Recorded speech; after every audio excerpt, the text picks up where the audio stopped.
Rich bully, mocks, casually dressed. Passenger regrets it when flight attendant calls him Sir.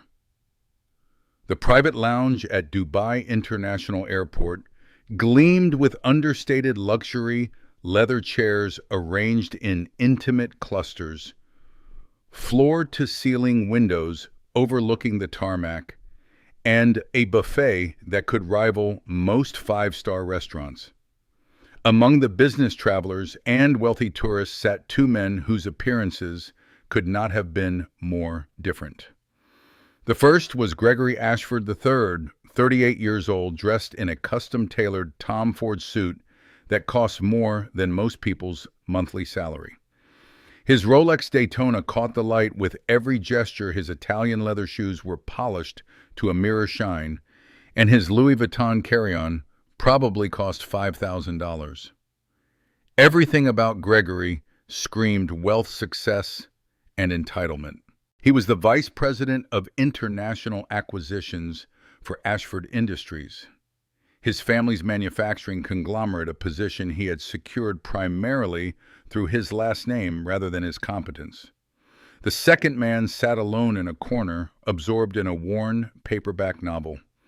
He wore faded jeans, a simple gray Henley shirt, and scuffed Adidas sneakers that had seen better days. His canvas duffel bag rested at his feet, and his only accessory was a basic Casio digital watch. His name was David Park, 42 years old, and despite his unremarkable appearance, he was one of the wealthiest men in the lounge, though nobody would have guessed it. David was the founder and majority shareholder of Quantum Logistics, a supply chain and shipping empire that controlled nearly 15% of global container traffic. His company's value had recently been assessed at $18 billion, making David a multi-billionaire several times over. But unlike Gregory, whose wealth was inherited and displayed like plumage, David had built his fortune from nothing, starting with a single truck and an obsessive attention to efficiency and innovation.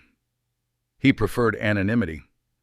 He flew commercial first class rather than private jets because the cost-benefit analysis didn't justify the expense. He dressed comfortably because expensive clothes didn't make him any better at his job. He had learned long ago that true power didn't need to announce itself. Gregory noticed David from across the lounge and immediately dismissed him as someone who didn't belong. Perhaps he had lucked into a lounge pass through a credit card promotion, or maybe he was flying business class on miles. Either way, Gregory's expression suggested he found David's presence offensive. When the gate agent announced first-class boarding for Flight 202 to London, both men gathered their belongings and approached the desk. Gregory swept forward with the confidence of someone who had never been denied anything his boarding pass already extended. "Gregory Ashford, seat 1A, he announced, as if his name alone should mean something to the gate agent. "Welcome aboard, Mr. Ashford," the agent said, professionally scanning his pass.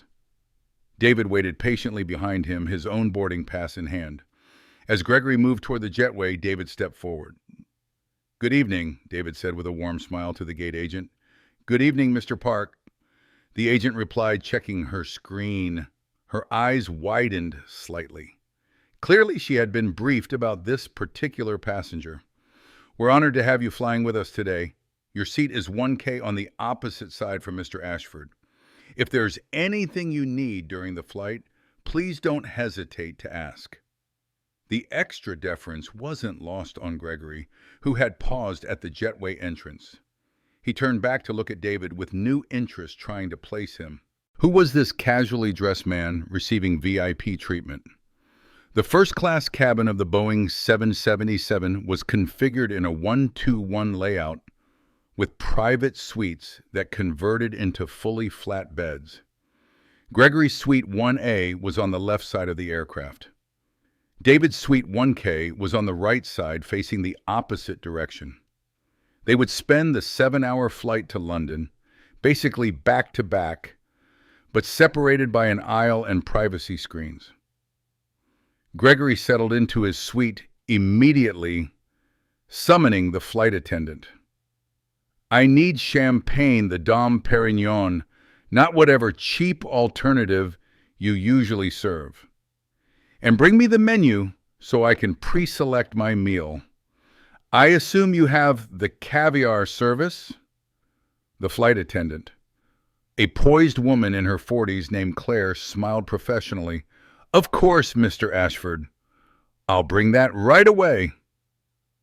Meanwhile, David had settled quietly into his own suite, pulling out his book again.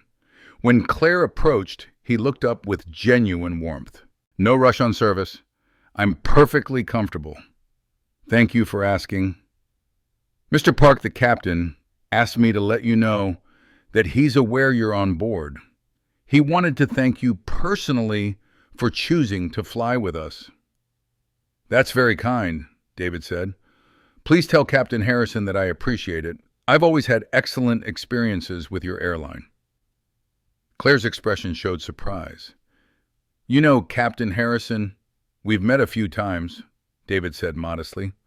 What he didn't mention was that Quantum Logistics had a major partnership with this airline, handling the ground logistics for their cargo operations across 3 continents. Captain Harrison had been part of the negotiations team 3 years ago, and the two had developed a mutual respect. As more first-class passengers boarded, Gregory watched them with the calculating eye of someone constantly assessing social hierarchy. He noted their clothing, their luggage, their bearing, mentally cataloging who was worth his attention and who was beneath his notice. A family of 4 took seats in the center section, parents with 2 teenage children. The father wore a simple polo shirt and khakis, nothing designer or expensive. Gregory snorted quietly to himself. "He probably upgraded with miles," he muttered. "First class is being ruined by people who don't actually belong here." His companion in seat 2A, a British businessman named Colin, overheard and smiled uncomfortably, but didn't engage.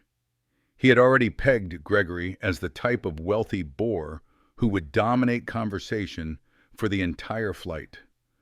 Once boarding was complete and the aircraft door closed, the flight attendants began their safety demonstration. Gregory ignored it entirely already on his phone, sending emails about how he was suffering through commercial flight and how his father really needed to approve the purchase of a company jet. David watched the safety demonstration respectfully, making eye contact with the flight attendants and nodding when they demonstrated the emergency exits. Old habits from his days driving trucks. Always know your exits always have a plan. As the aircraft pushed back from the gate and began taxiing, Claire approached Gregory with his champagne. "Your Dom Perignon, Mr. Ashford." "Finally," Gregory said, taking the glass without acknowledgement. "What about the menu?" "I'll bring it momentarily." "You know, at this price point, service should be more anticipatory," Gregory said loudly enough for nearby passengers to hear. "I shouldn't have to ask for things. You should already know what I need." Claire's professional smile remained fixed. "I apologize, sir. I'll do better." As she moved away, Gregory noticed her stop at David's suite. "Mr. Park, can I offer you something to drink before takeoff?" "Just water would be wonderful, thank you," David said. "Still or sparkling, whichever is easier." "I'm not particular." Claire returned with a bottle of Evian and a glass. "Mr. Park, the captain, has invited you to visit the cockpit after we reach cruising altitude, if you'd be interested." "I'd be honored," David said. "Please thank him for me." Gregory's ears perked up at this exchange. Cockpit invitations were rare, usually reserved for VIPs or airline industry insiders. Who was this man, in the cheap clothes receiving special treatment? Unable to contain his curiosity, Gregory unbuckled his seatbelt and walked across the aisle to David's suite, even though the seatbelt sign was still illuminated. "Excuse me," he said, his tone halfway between curiosity and accusation. "I couldn't help but notice you're getting quite a bit of attention from the crew. Are you some kind of celebrity?" David looked up from his book with mild surprise. "No, nothing like that. Just a regular passenger." "Regular passengers don't get invited to the cockpit," Gregory pressed. "And that flight attendant called you Mr. Park, like she knew exactly who you were." "So who are you?" "I'm David Park," David said simply. "I work in logistics." "Logistics," Gregory repeated with barely concealed condescension. "Like shipping and warehouses?" "Something like that?" "Yes." "Huh." Gregory's interest evaporated immediately. Someone in logistics was clearly not worth his time, probably some mid-level manager who flew frequently for work and had earned status through volume rather than value. "Well, enjoy your flight." He returned to his seat, satisfied that he had figured out the mystery. The man was nobody important, just someone the crew was being nice to because he flew with them often. Gregory had already dismissed him completely. The aircraft took off smoothly, climbing into the night sky over Dubai. The city's lights spread below like a carpet of stars before giving way to the darkness of the Persian Gulf. Once they reached cruising altitude, the flight attendants began the elaborate first-class dinner service. Gregory had pre-ordered the caviar service with blinis and creme fraiche, followed by the Wagyu beef with truffle butter. He made a show of photographing each course, presumably for social media, making sure other passengers could see the expensive food he was consuming. When Claire brought his caviar, Gregory examined it critically. "This is beluga. It's Osetra, sir. Our beluga allocation was—" "I specifically requested beluga," Gregory interrupted. "This is unacceptable. I'm paying for first class. I expect first class ingredients." "I apologize, sir. The Osetra is also exceptional quality, and I don't care about your excuses. This is exactly the problem with airlines today. No attention to detail, no commitment to excellence." He pushed the plate away dismissively. "Just bring me the beef course." Claire took the rejected caviar away, her professional composure never wavering despite the rudeness. As she passed David's suite, he caught her eye and gave her a sympathetic smile. She returned it gratefully. For his own meal, David had ordered simply, from the menu, the grilled salmon with vegetables. When Claire brought it, he thanked her genuinely and commented that the presentation was beautiful. "Please give my compliments to whoever prepared this. I know it's not easy to create restaurant-quality food at altitude." "I'll let the chef know you appreciated it," Claire said warmly. "And Mr. Park, Captain Harrison wanted me to remind you that you're welcome to visit the cockpit at your convenience." "I'll come up after dinner," David said. "I don't want to interrupt during the meal service." Gregory, overhearing this exchange again, felt irritation rising. Why was this logistics worker getting so much attention? Gregory was a vice president at a major corporation. His family name was known in business circles worldwide, and yet the crew seemed more interested in this nobody in jeans than in him. He pressed his call button. When Claire arrived, he said, "I'd like to speak to the purser. I have some feedback about the service." "Of course, Mr. Ashford. I'll send her over immediately." The purser, a senior flight attendant named Samantha, approached with a professional smile. "Good evening, Mr. Ashford. How can I help you?" "I'm concerned about the level of service in first class," Gregory said. "I've observed that certain passengers are receiving preferential treatment while my legitimate requests, like proper caviar service, are being dismissed." Samantha's expression remained neutral. "I apologize if you feel the service has been inadequate. Could you be more specific about your concerns?" Gregory gestured toward David's suite. "That passenger over there, the one in jeans, he's getting cockpit invitations and constant attention from the crew. Meanwhile, I'm sitting here with substandard caviar and having to flag down flight attendants for basic service." "Mr. Park is indeed receiving attention," Samantha agreed carefully. "He's a valued customer of our airline." "So am I," Gregory said. "I fly first class at least twice a month. My company spends hundreds of thousands of dollars annually on air travel. I understand, Mr. Ashford, and we value your business. However, our service standards apply equally to all first-class passengers. If there's something specific we can do to improve your experience, you can start by explaining why someone dressed like a warehouse worker is getting VIP treatment," Gregory interrupted. Samantha's professional smile became slightly fixed. "Sir, we don't judge our passengers by their attire. Mr. Park's status with our airline is based on his travel history and his relationship with our company." "What relationship?" Gregory demanded. "He said he works in logistics. Is he some kind of airline employee? I'm not at liberty to discuss other passengers' details," Samantha said firmly.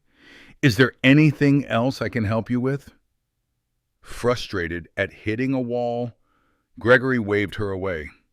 "Just make sure my service for the rest of the flight is appropriate to what I'm paying." After dinner, David did indeed visit the cockpit, spending 15 minutes chatting with Captain Harrison and his first officer.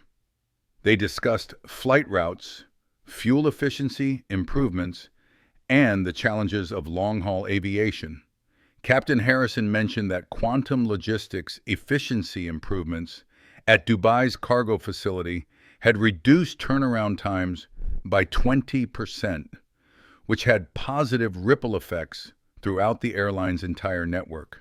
When David returned to his suite, Gregory was waiting in the aisle, having deliberately positioned himself to intercept the conversation. "So you're pretty friendly with the pilots," Gregory observed. "You must fly this route a lot." "I do," David acknowledged. "Several times a month, usually." "For business shipping routes or whatever?" "Yes, business travel mostly." "Must be tough being away from home so much," Gregory said with false sympathy. "I imagine logistics management doesn't pay well enough to make the travel worth it." David smiled slightly. "I manage. You know, if you're looking to move up in the world, I might be able to help," Gregory offered magnanimously. "My family's company, Ashford Industries. We're always looking for competent people in supply chain management. The pay would be better than whatever you're making now, and you'd have the Ashford name on your resume. That opens doors." "That's very generous," David said diplomatically. "I'll keep that in mind." "Here's my card," Gregory said, pulling out an embossed business card.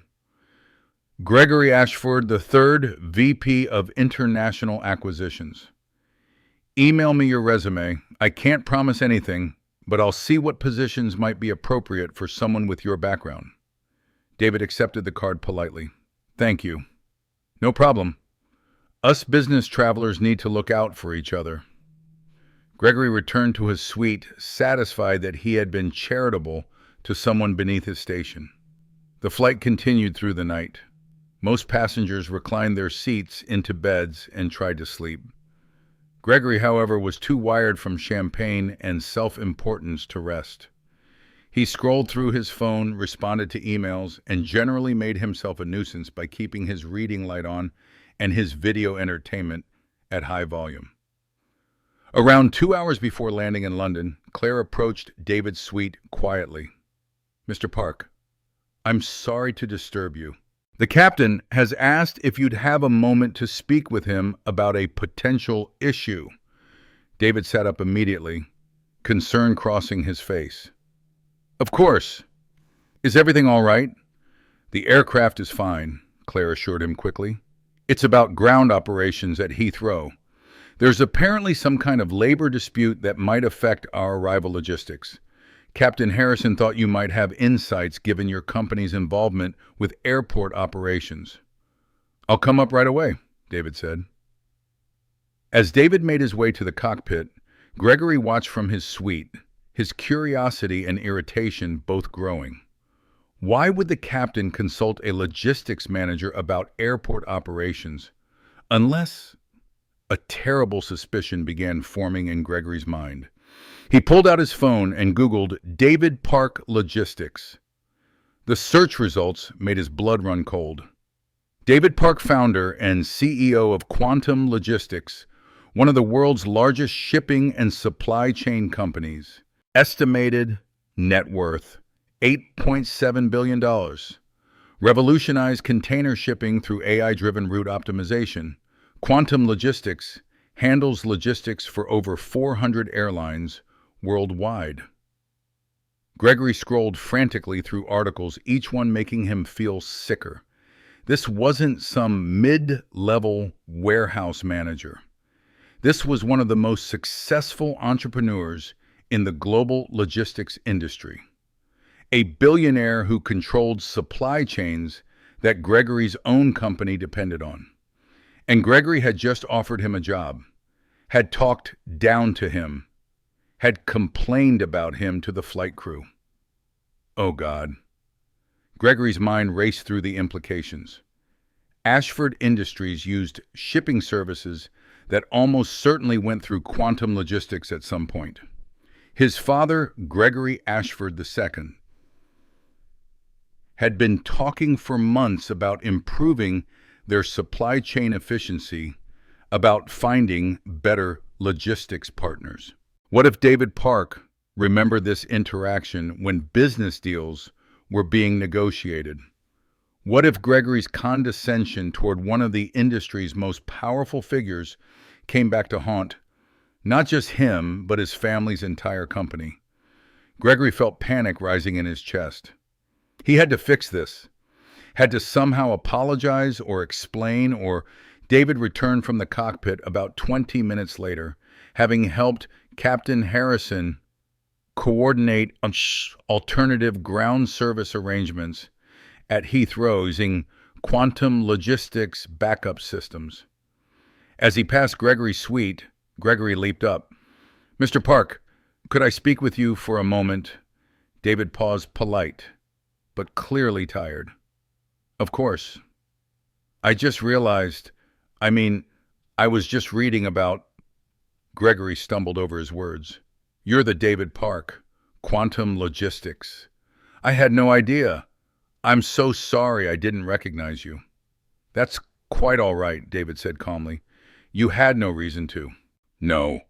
If I had known who you were, I never would have..." Gregory stopped, realizing what he was about to say. "Never would have what?" David asked quietly.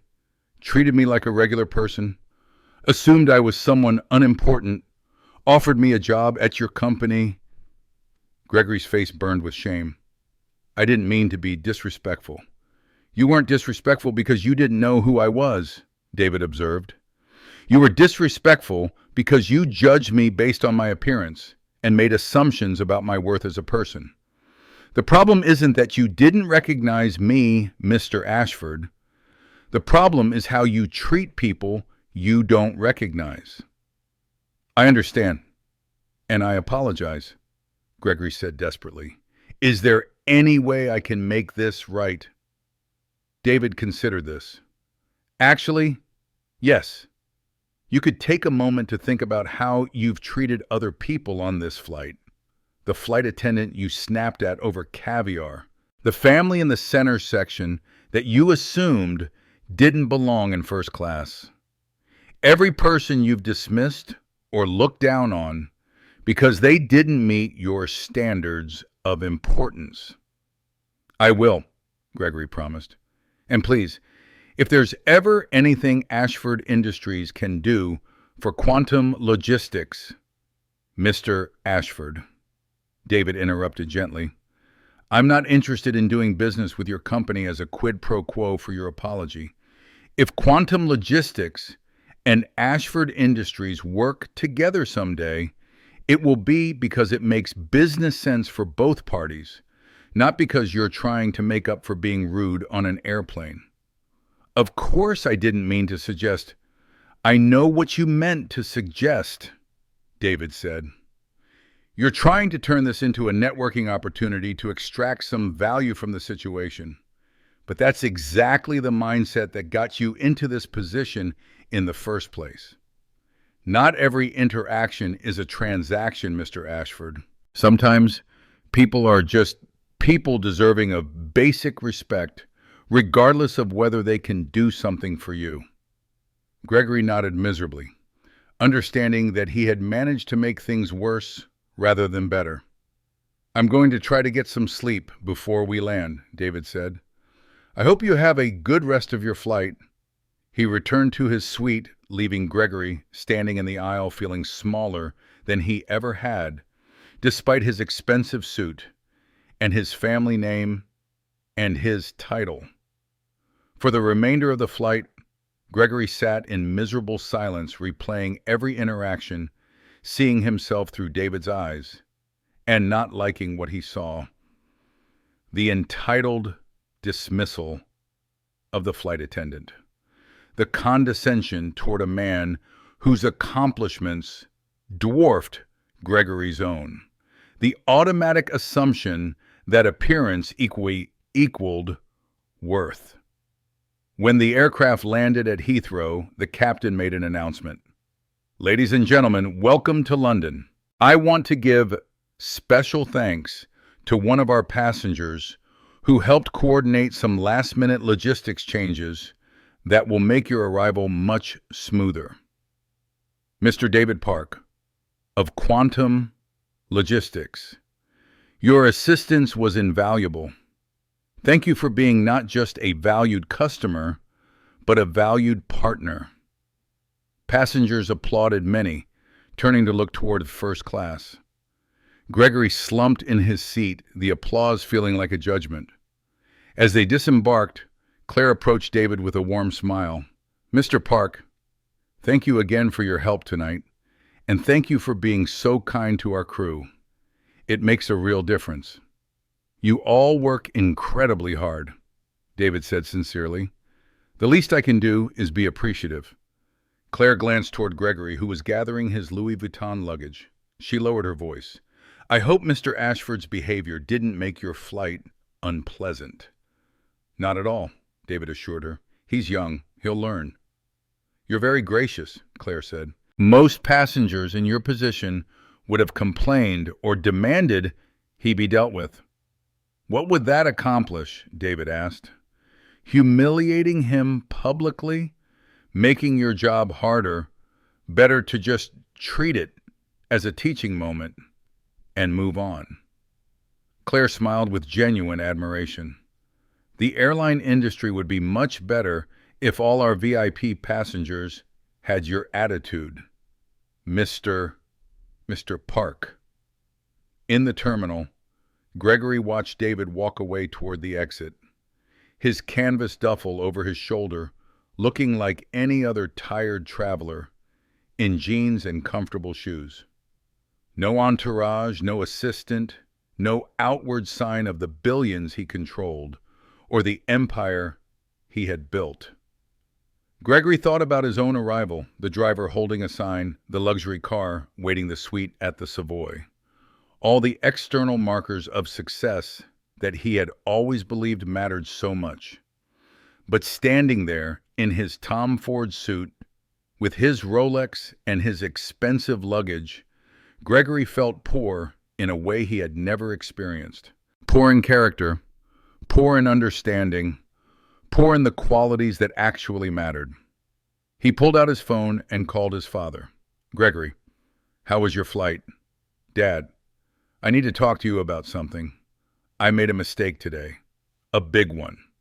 He told his father the whole story, leaving nothing out. The condescension, the assumptions, the humiliation of discovering who David Park really was. His father was quiet for a long moment. "Son, I'm disappointed. Not because you didn't recognize David Park. I probably wouldn't have either, but because of how you treated someone you thought was unimportant. That's not how I raised you." "I know, Dad. I know." "Here's what you're going to do," his father said firmly. "You're going to write a genuine apology to Mr. Park. Not a business proposition, not a networking attempt, just a sincere apology. And then you're going to take some time to think about the kind of man you want to be. Because right now you're not showing me the character of someone ready to lead Ashford Industries." "Yes, sir," Gregory said quietly. That night in his suite at the Savoy, Gregory composed an email. He rewrote it 7 times, each version sounding more desperate or more insincere than the last. Finally, he wrote simply, "Mr. Park, I owe you an apology that goes far beyond the awkwardness of our meeting on the flight. You were right about everything you said. I judged you based on appearance, treated you with condescension, and revealed my own character flaws in the process. This isn't about business or networking. I'm not asking for anything. I just want you to know that your words made an impact. I'm going to work on being better, not because it might benefit me professionally, but because it's the right thing to do. Thank you for handling my rudeness with more grace than I deserved. Sincerely, Gregory Ashford." He hit send before he could overthink it, then sat staring at his phone, wondering if David would even bother reading it. 3 days later, a response arrived. "Gregory, I appreciate your email. Genuine self-reflection is difficult, and the fact that you're willing to engage in it speaks well of you. We all have moments where we fall short of who we want to be. The key is what we do with those moments, whether we defend our behavior or use it as an opportunity to grow. I wish you well on your journey to becoming the leader you're capable of being. David Park. P.S. For what it's worth, I looked into Ashford Industries after our flight. Your company does good work in manufacturing sustainability. If our paths cross professionally in the future, I'd be happy to explore how our companies might work together. But that will be about business merit, not about this interaction." Gregory read the email 3 times, feeling something shift inside him. David had every reason to dismiss him, to hold a grudge, to use his considerable industry power to make life difficult for Ashford Industries. Instead, he had offered grace, encouragement, and even the possibility of future cooperation. It was a masterclass in leadership that had nothing to do with expensive clothes or prestigious titles or inherited wealth. It was about character, about dignity, about treating people, all people, with respect. Gregory saved the email and returned to it often over the following months, especially when he felt himself slipping back into old patterns of entitlement and judgment. 6 months after the flight, Gregory was in Dubai again for business meetings. He deliberately booked economy class for the return flight to London, wanting to experience what most business travelers experienced. The seat was cramped, the meal was mediocre, and the passenger next to him talked loudly on his phone for most of the flight. But Gregory endured it with patience, even striking up a friendly conversation with the talkative passenger, who turned out to be an interesting consultant with insights into markets Gregory hadn't considered. As they disembarked at Heathrow, Gregory felt something he hadn't expected: pride. Not in his family name, or his title, or his expensive possessions, but in the fact that he had treated a fellow passenger with kindness and curiosity rather than judgment and dismissal. He pulled out his phone and sent a text to his father. "Flying home now, took economy class, met some interesting people. I think I'm starting to understand what you and Mr. Park were trying to teach me." His father's response came quickly. "Proud of you, son. That's the Gregory I know you can be." As Gregory walked through the terminal, he passed a man in jeans and a casual shirt carrying a canvas duffel bag. For a moment, he wondered if it might be David Park, but then he realized it didn't matter. The lesson wasn't about recognizing important people despite their casual appearance. The lesson was about recognizing that every person might be important, that worth wasn't determined by clothing or status or wealth, and that the way you treated people when you thought they didn't matter revealed who you really were.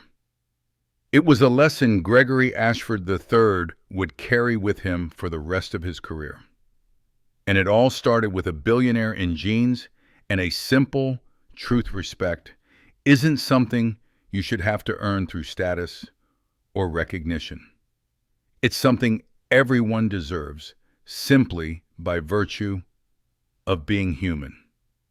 That was the lesson of Seat 1K, and it changed everything.